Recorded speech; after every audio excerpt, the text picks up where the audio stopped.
Ito naman yung cling wrap. Parang legit nga guys na makapal siya oh. Mabigat din.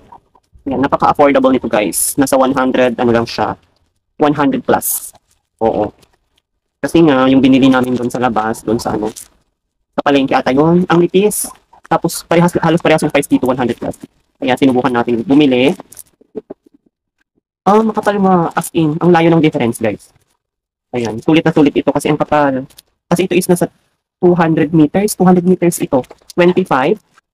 Ayan, 25 centimeter by 200 meters yung haba niya. Kaya makapal siya guys. So, ayan.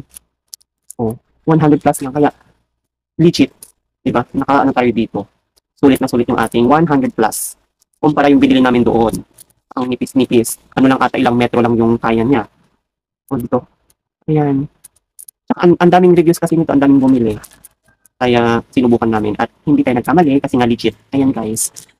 And usong-uso ngayon kasi nga malapit na ang Christmas. So ayan, yung mga may mga okasyon-okasyon, gumagamit sila ng cling wrap. Pero sa amin hindi namin siya gagamitin sa mga pagkain. Gagamitin namin ito sa farm.